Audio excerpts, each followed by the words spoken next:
وكفى وسلام على عباده الذين اصطفى خصوصا على سيد الرسل وخاتم الأنبياء وعلى آله وأصحابه الأتقياء. أما بعد فأعوذ بالله من الشيطان الرجيم. بسم الله الرحمن الرحيم. ورفعنا لك ذكرك فإن مع العسر يسرا إن مع العسر يسرا. وقال رسول الله صلى الله عليه وسلم إنما بعثت ليتمم مكارم الأخلاق. صدق الله وصدق رسوله النبي الكريم. يا رب صل وسلم دائما أبدا على حبيبك خير الخلق كلهم. تمام احباب ایک مرتبہ محبت سے درود شریف پڑھ لیں. اللهم صل على محمد وعلى آل محمد كما صليت على إبراهيم وعلى آل إبراهيم إنك حميد مجيد. اللهم بارك على محمد وعلى آل محمد كما باركت على إبراهيم وعلى آل إبراهيم إنك حميد مجيد. میرے انتہائی قابل قدر دوستوں، بھائیوں اور بزرگوں، الحمدللہ ہم سب کے لیے بڑی سعادت ہے، خوشی ہے، مقام شکر ہے کہ اللہ پاک نے اس بابرکت اور قیمتی مجلس میں ہمیں حاضری کا موقع نصیب کیا ہے، جس مجلس میں اللہ کے آخری اور محبوب پیغمبر، محبوب کائنات، وجہ کائنات، فخر کائنات، سرکار دو عالم صلی اللہ علیہ وسلم کی شان اقدس میں، آپ کی محبت میں اور آپ کی پاکیزہ یاد میں ان حضرات علماء کرام نے اپنے اپنے انداز میں خوبصورت نعتیں پیش فرمائیں. اللہ پاک ہم سب کی حاضری کو اپنی بارگاہ میں قبول فرمائے. انسان کی بڑی سعادت ہے کہ اس کی زبان کو اللہ پاک اپنے پاکیزہ پیغمبر کی مدحت کے لیے، تعریف کے لیے، تذکرے کے لیے استعمال فرما دے. اور انسان خوش نصیب اس لیے ہے کہ اللہ پاک خود ارشاد فرماتے ہیں وَرَفَعْنَا لَكَ ذِكْرَكَ، اے میرے حبیب ہم نے آپ کے تذکرے کو بلند کر دیا. تو اپنے پاک پیغمبر کا تذکرہ اللہ پاک نے خود فرمایا ہے. تو جس ہستی کا تذکرہ اللہ پاک فرمائے اور تذکرہ بھی وہ جس کے لیے فرمایا وَرَفَعْنَا، ہر چیز پر آپ کے تذکرے کو بلند کر دیا. صرف تذکرہ نہیں، تذکرے کو بلند کر دیا ہے. اس لیے آج دنیا میں جہاں اللہ پاک کی توحید کا، اللہ کی ذات کا تذکرہ ہوتا ہے، ہم اگر غور کریں تو اللہ کے نام کے ساتھ اللہ کے پاک پیغمبر کا بھی تذکرہ ہوتا ہے. اگر ہمیں اپنی مسجد سے 5 مرتبہ اذان کی آواز آتی ہے تو مؤذن کہتا ہے اشہد ان لا الہ الا اللہ، اشہد ان لا الہ الا اللہ، ہر اذان میں کہتا ہے.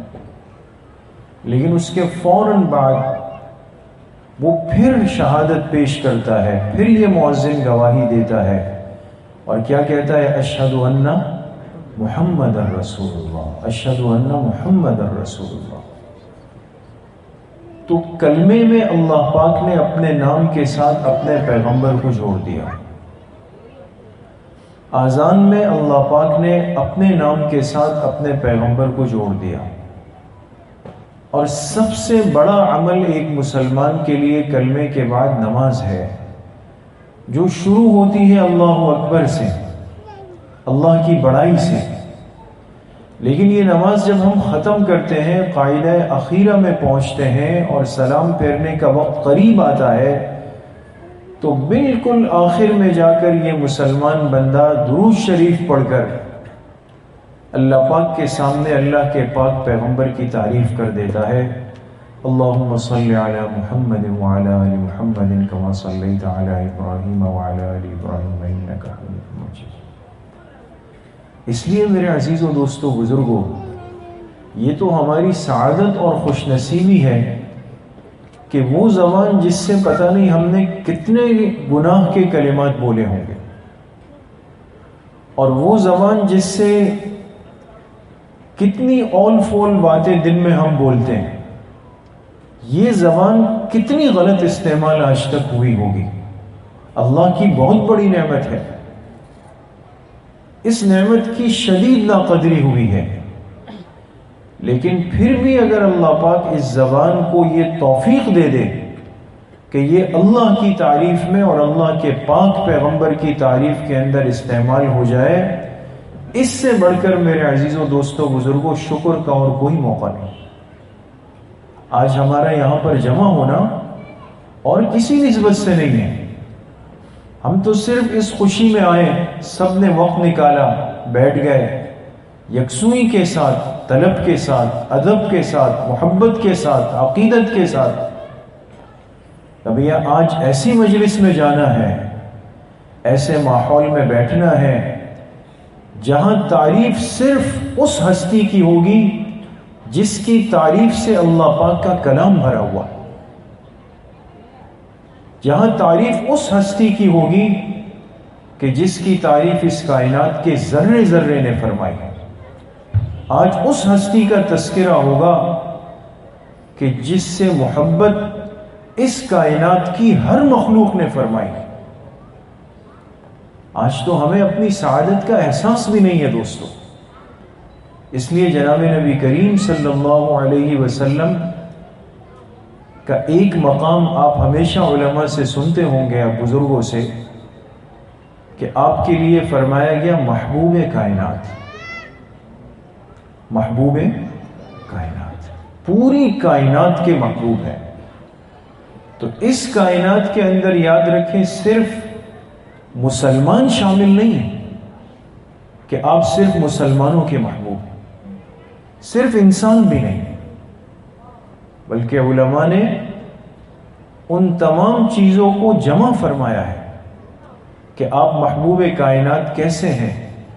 جتنی چیزیں اللہ نے اس کائنات میں پیدا فرمائی ہیں، ان میں بہت ساری چیزیں ایسی ہیں کہ جنہیں ہم سمجھتے ہیں کہ ان میں شعور نہیں، جان نہیں، احساس نہیں، سانس نہیں، بول نہیں سکتے یہ، لیکن یقین کریں وہ بے شعور چیزیں جسے ہم نے بے شعور سمجھا، آپ کو احادیث میں ملے گا کہ انہوں نے بھی اللہ پاک کے آخری پیغمبر کو اپنا محبوب بنایا۔ اس لیے علماء فرماتے ہیں جمادات ہے، نباتات ہے، حیوانات ہے، ملائک ہے، جنات ہے، ایسی ایک چیز بھی نہیں کہ جس نے اللہ کے آخری پیغمبر سے محبت نہ کی ہو۔ اس لیے حدیث پاک میں آتا ہے، صحابہ فرماتے ہیں، بڑی مشہور روایت ہے کہ جب بھی جناب نبی کریم صلی اللہ علیہ وسلم جبل احد کے قریب پہنچتے تھے، سفر سے واپسی میں احد پہ آپ کی نگاہ پڑتی تھی، تو آپ جب دیکھتے تو کیا فرماتے؟ جبل احد یحبنا ونحبہ، یہ احد کا پہاڑ ہے، یہ ہم سے محبت کرتا ہے، ہم اس سے محبت کرتے ہیں۔ آج تک جتنے لوگ گئے ہیں اللہ سب کو وہاں کی بار بار حاضری نصیب فرمائے۔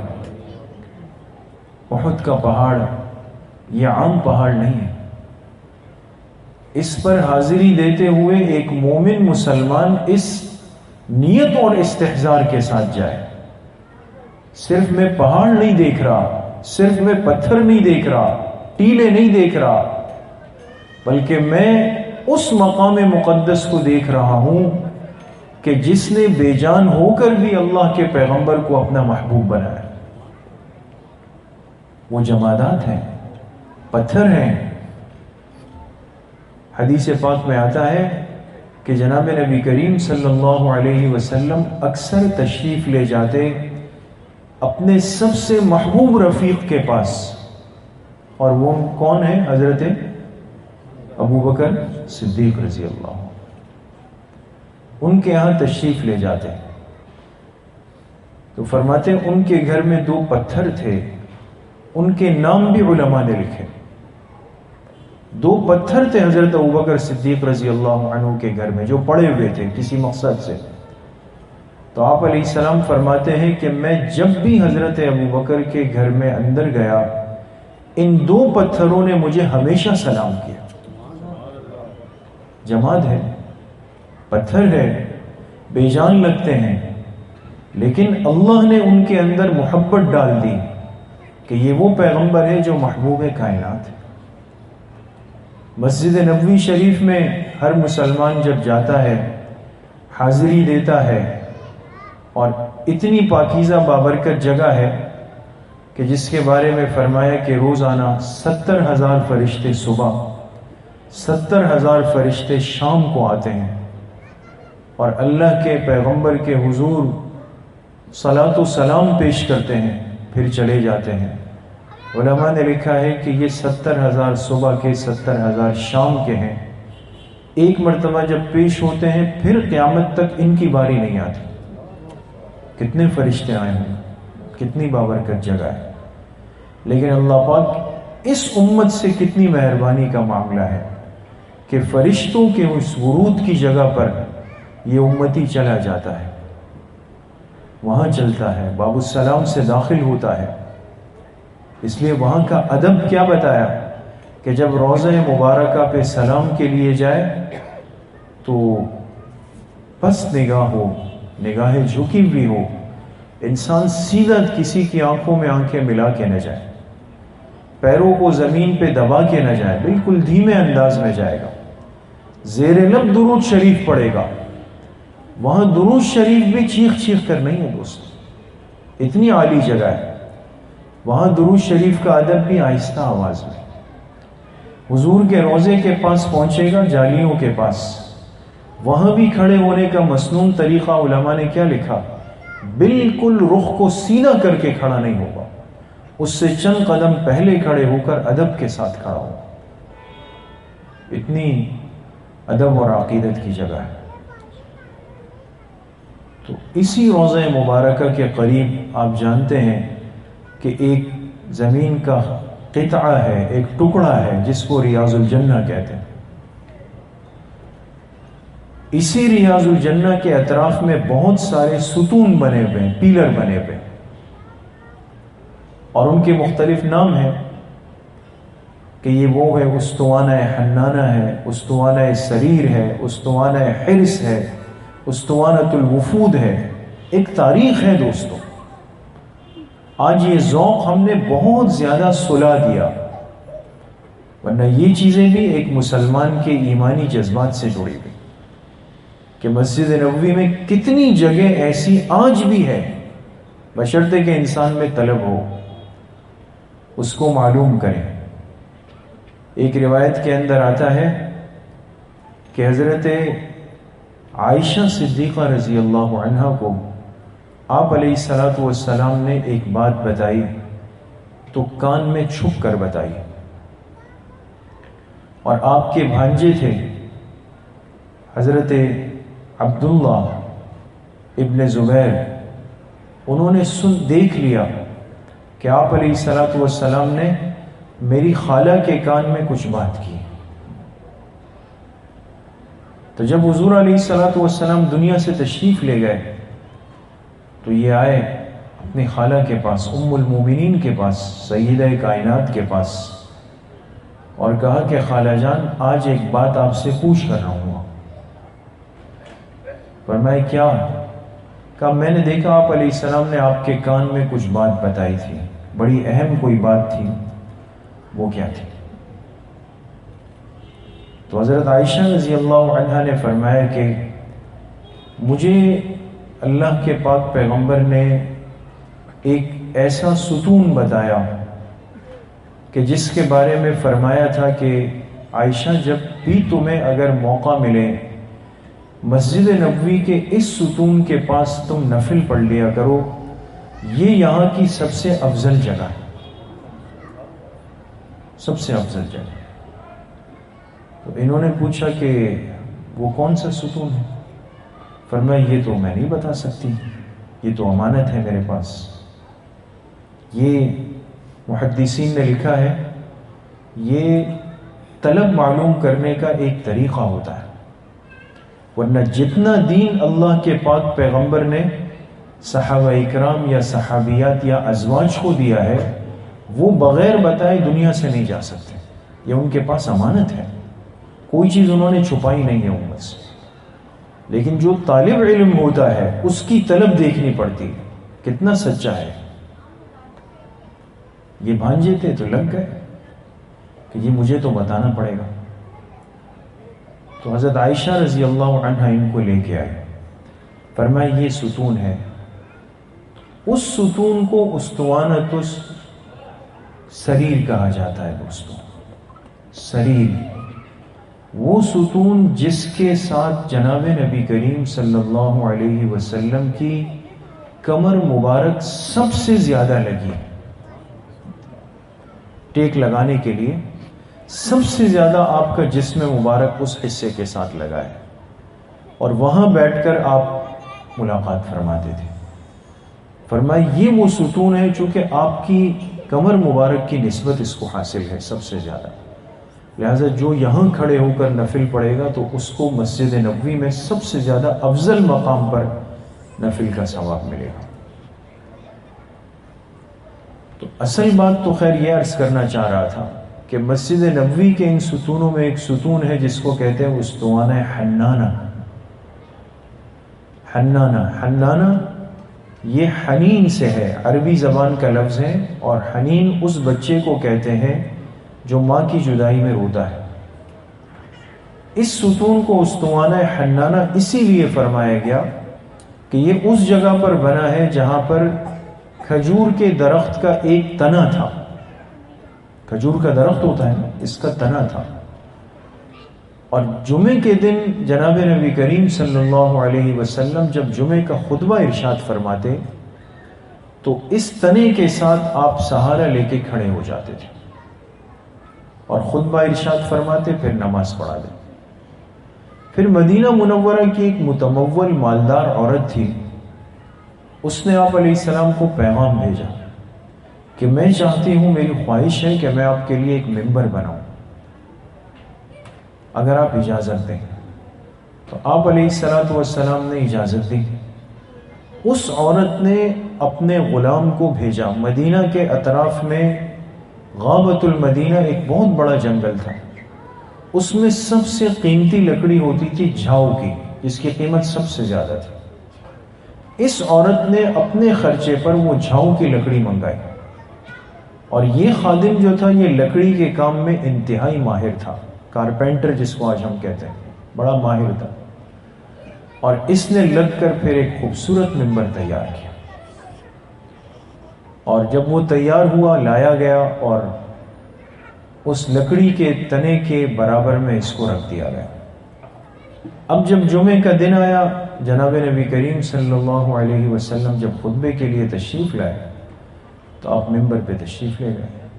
اب تو ممبر آ گیا، تو جب ممبر پہ گئے تو ایسی آواز آئی جیسے کوئی بچہ بلک بلک کر روتا ہے۔ تو جب صحابہ نے غور کیا تو یہ آواز کہاں سے آ رہی تھی؟ اس کھجور کے تنے سے آ رہی تھی، جہاں آپ ٹیک لگا کے خطبہ دیتے تھے وہ رو رہا ہے۔ کھجور کا تنا ہے دوستو، درخت کا تنا، لکڑی ہے۔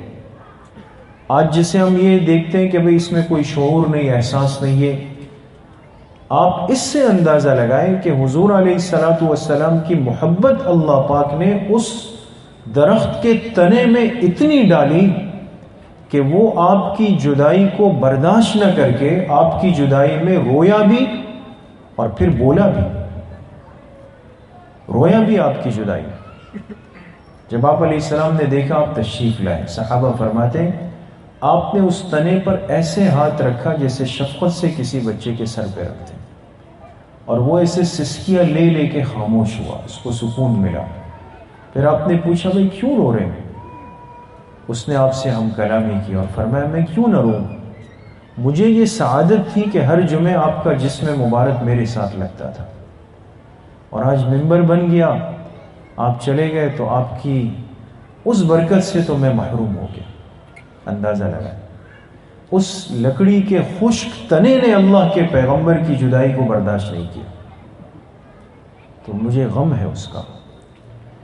آپ نے فرمایا کہ بتاؤ اگر تم کہو تو دعا کروں اللہ پاک سے، تمہیں اسی جگہ پر دفنا دیا جائے گا اور درخت بن جاؤ گے، اور قیامت تک ایسا درخت بن جاؤ گے کہ خشک نہیں ہوگا، لوگ آئیں گے تمہارا پھل استعمال کریں گے، تمہاری چھاؤں میں بیٹھیں گے۔ اور اگر تم کہو تو میں دعا کر لوں اللہ پاک تمہیں قیامت کے دن جنت کا درخت بنا دے۔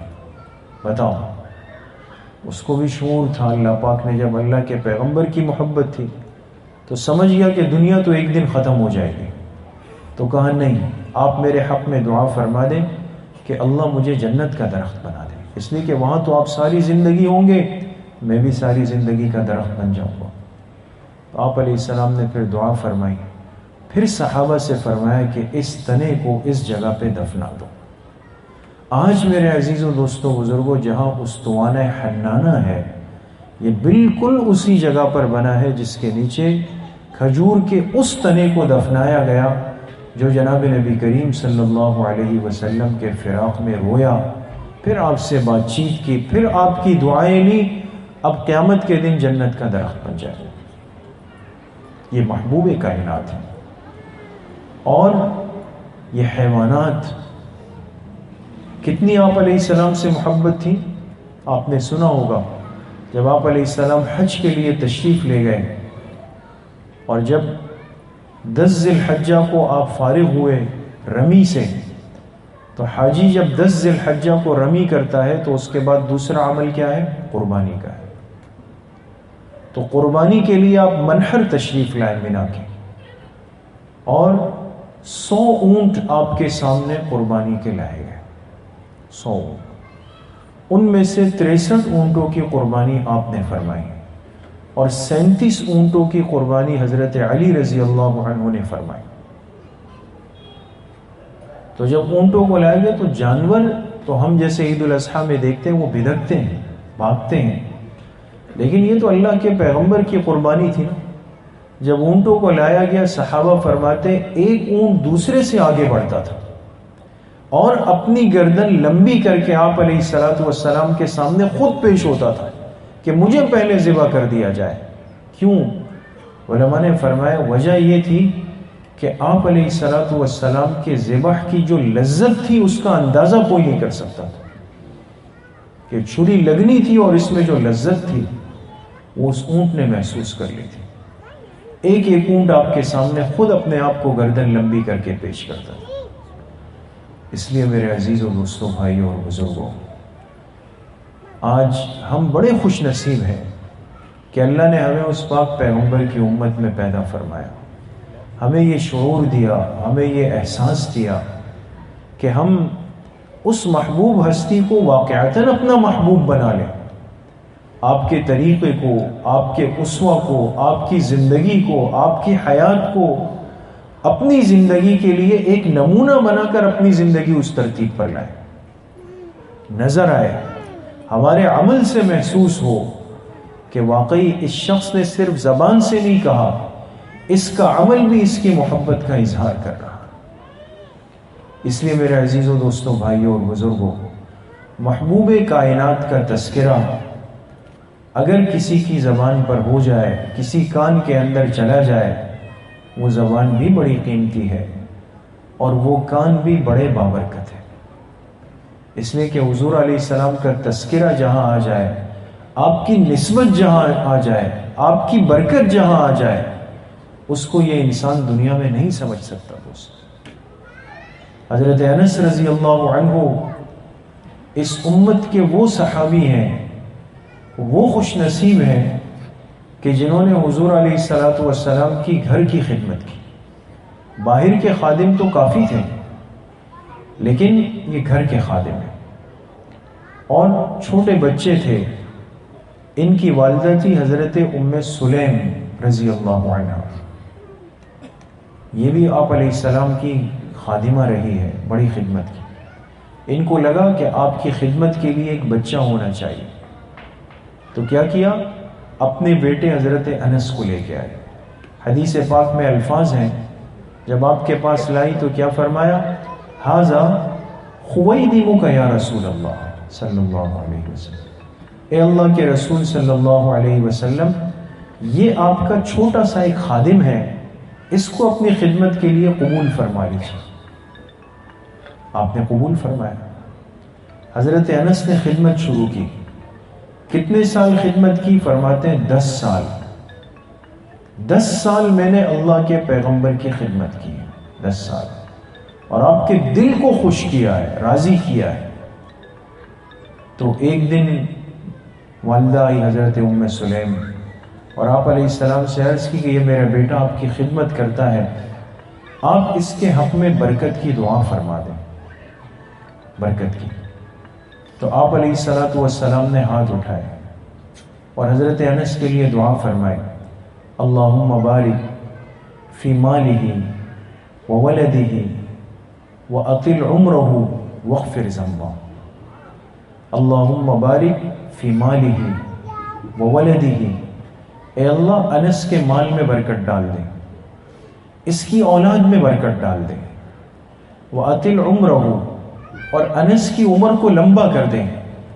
واغفر ذنبہ، اور اس کے گناہوں کو بخش دیں. 4 گناہ، 4 دعائیں دی.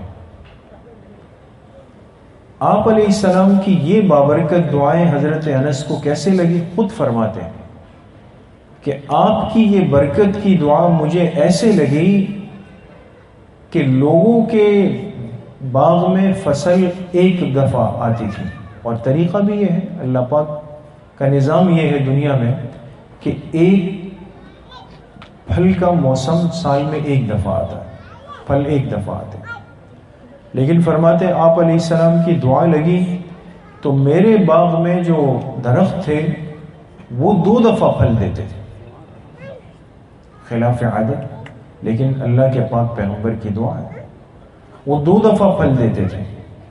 اور فرماتے ہیں مال میں ایسی برکت ہوئی کہ ہم مدینے کا سب سے غریب گھرانہ تھا، لیکن ایک وقت آیا کہ ہمارے گھر میں اتنا سونے کی اینٹیں جمع ہو گئی کہ اس کو توڑنے کے لیے میں نے کلہاڑی استعمال کی. کلہاڑی سے سونے کی اینٹیں توڑتا تھا.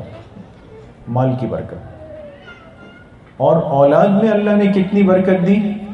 خود فرماتے ہیں ایک روایت میں 103 کہ 100 سے اوپر اپنے پوتوں پوتیوں کو، نواسوں نواسیوں کو اپنے ہاتھ سے میں نے بقی میں دفنایا. اتنے اللہ پاک نے برکت. وَأَطِلْ عُمْرَهُ، تیسری دعا یہ تھی کہ اس کی عمر کو لمبا کر دیں. فرماتے تھے تمام صحابہ میں ان کی عمر زیادہ تھی، اتنی زیادہ ہوئی کہ آخر میں فرماتے تھے کہ میں اپنی ساتھیوں کو دفنا کے جنت البقیع میں، اب ان کی جدائی میں غمگین ہوں، اب میں چاہتا ہوں میں بھی اللہ پاک کے ہاں چلا جاؤں. 3 دعائیں فرمائے جو اللہ کے پاک پیغمبر نے مجھے دی، ان کو اپنی آنکھوں سے قبول ہوتے ہوئے دیکھا. چوتھی دعا رہ گئی کہ اللہ انس کے تمام گناہوں کو بخش دے، اس کی مغفرت فرما دے. فرمایا یہ تو آخرت کا معاملہ ہے، لیکن جس اللہ نے اپنے پیغمبر کی 3 دعائیں قبول کر کے دکھائی ہے، یقیناً چوتھی دعا بھی آخرت میں قبول فرمائے. اس لیے جب زندگی میں اللہ کے پاک پیغمبر کی سنتیں آتی ہے تو یقین کر لیں کہ ہم نے برکتوں کا دروازہ اپنے حق میں کھول دیا. برکتوں کو اللہ نے اپنے پیغمبر کی ذات سے جوڑ دیا ہے. آج یہ جو ہم پریشان ہوتے ہیں، روتے ہیں، اور ہر ایک آوازاری کرتا ہے کہ بھئی حالات کا کیا بنے گا، یہ کہاں تک معاملہ جائے گا، کیا ہوگا کیا نہیں ہوگا، ملک کا کیا بنے گا، لوگوں کا کیا بنے گا. اس لیے کہ اللہ کے پاک پیغمبر کی سنتیں زندگی میں نہیں ہیں. زبان پر تو ہے لیکن عمل میں نہیں ہے. دوستو جب یہ عمل میں آ جائیں گے نا کہ ہمارا چلنا پھرنا اٹھنا بیٹھنا بولنا کھانا پینا سونا، بیت الخلا جانا بیت الخلا نکلنا، ہر چیز سنت ترتیب کے مطابق آ جائے گی۔ یقین کریں اللہ پاک کی برکتیں انسان اپنی آنکھوں سے اترتے ہوئے دیکھتا ہے۔ تو آج کی یہ مجلس بابرکت ہے، اور اس کے بابرکت ہونے کی وجہ وہ بابرکت ذات ہے جنہیں اللہ پاک نے اس کائنات کا محبوب فرمایا۔ تو آج ہم میں سے ہر ساتھی یہ صدق دل سے نیت کر کے اٹھے کہ جتنی زندگی اور زندگی کی سانسیں اب باقی ہے وہ تو اللہ کے علم میں ہے، لیکن ہم کم از کم یہ ارادہ کر لیں کہ اب جتنی زندگی ہمارے پاس ہے وہ پوری زندگی جناب نبی کریم صلی اللہ علیہ وسلم کی مبارک سنتوں کے مطابق گزاریں گے، اور آپ کی مکمل اطاعت اور اتباع کے ساتھ اس زندگی کو اختتام تک ہم لے جائیں گے۔ جب دنیا سے جانے کا وقت آئے تو اس سنت کی اتنی برکت ہو کہ ہماری زبان پر خود کلمہ طیبہ لا الہ الا اللہ محمد الرسول اللہ اللہ پاک جاری فرمائے۔ تو بھئی تمام حضرات نیت کرتے ہیں انشاءاللہ اللہ کریم مجھے بھی آپ سب کو صحیح عمل کی توفیق نصیب فرمائے، اور یہ بابرکت خوبصورت مجلس جس مقصد کے لیے لگی، مقصد صرف ایک تھا کہ ماہ ربیع الاول میں جناب نبی کریم صلی اللہ علیہ وسلم کی ولادت ہے، آپ کی بعثت ہے، آپ کی ہجرت ہے، آپ کی رخصت ہے۔ یہ چار بڑی باتیں اس مہینے کے ساتھ جڑی ہوئی ہیں۔ آپ کی ولادت بھی ہے، بعثت بھی ہے، ہجرت بھی ہے، رخصت بھی ہے دنیا سے۔ تو یہ مہینہ بڑی نسبت اور برکتوں والا مہینہ ہے۔ ہم اسی برکت کو سمیٹنے کے لیے یہاں پر حاضر ہوئے ہیں۔ اللہ ہم سب کی، آپ سب کی اس حاضری کو بابرکت فرمائے، اپنی بارگاہ میں قبول فرمائے، ساری زندگی ایسی بابرکت مجلسوں سے جڑ کر رہنے کی توفیق نصیب فرمائے۔ وآخر دعوانا ان الحمدللہ رب العالمین۔ انشاءاللہ دعا ہو۔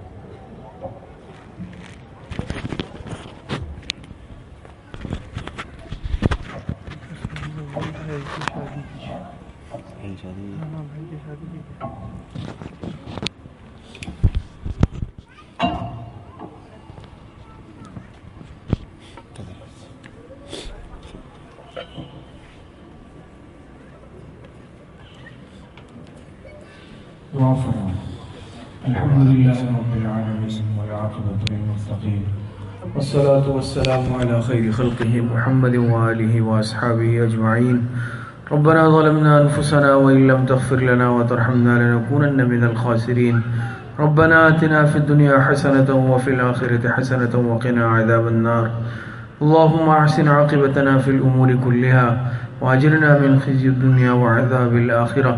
اے اللہ جو بابرکت مجلس منعقد کی گئی اسے اپنی بارگاہ میں قبول اور منظور فرما۔ اس مبارک مجلس میں علماء اکرام نے جناب نبی کریم صلی اللہ علیہ وسلم کی شان میں مبارک نعتیں پڑھی، آپ کی تعریف میں پڑھی۔ اے اللہ اس پڑھنے کو، اس سننے کو ہم سب کے حق میں قبول فرما۔ جناب نبی کریم صلی اللہ علیہ وسلم کی محبت میں اضافے کا باعث بنا۔ ہم سب کو جناب نبی کریم صلی اللہ علیہ وسلم کی سچی اطاعت اور محبت نصیب فرما، آپ کا سچا عاشق اور محب بنا۔ جناب نبی کریم صلی اللہ علیہ وسلم کی ایک ایک سنت پر عمل کرنے کی توفیق نصیب فرما۔ بدعات سے، خرافات سے اللہ ہم سب کی حفاظت فرما۔ اللہ رب العزت اللہ پاک کے احکامات پر عمل کرنے کی توفیق نصیب فرما۔ حضور علیہ السلام کے احکامات پر، مبارک سنتوں پر عمل پیرا ہونے کی توفیق نصیب فرما۔ اے اللہ جتنے بیمار ہیں، گھروں میں ہیں، اسپتالوں میں ہیں، جسمانی بیمار ہے، روحانی بیمار ہیں، اے اللہ سب کو صحت کاملہ عاجلہ نصیب فرما۔ اے اللہ ان حضرات نے، افضل بھائی نے جو مجلس منعقد کی ہے، اے اللہ ان کے گھر میں، مال میں، اولاد میں، ہر چیز میں خوب برکتیں نصیب فرما۔ اے اللہ ہم سب کے مال میں، جان میں، اولاد میں برکتیں نصیب فرما۔ اے اللہ ہر قسم کے شرور سے، فتن سے، حاسدین سے، باغزین سے، مفسدین سے، نظر بد سے، اثرات بد سے، جادو سے، سحر سے، اے اللہ ہم سب کی حفاظت فرما۔ ہم سب کے جان، مال، ایمان، عزت، آبرو کی حفاظت فرما۔ ہماری دعاؤں کو اپنے فضل و کرم سے، فضل و رحمت سے اپنی بارگاہ میں قبول اور منظور فرما۔ اے اللہ حسن خاتمہ بالایمان نصیب فرما۔ وصلی اللہ وسلم علی نبینا محمد وآلہ واصحابہ اجمعین برحمتک یا ارحم الراحمین.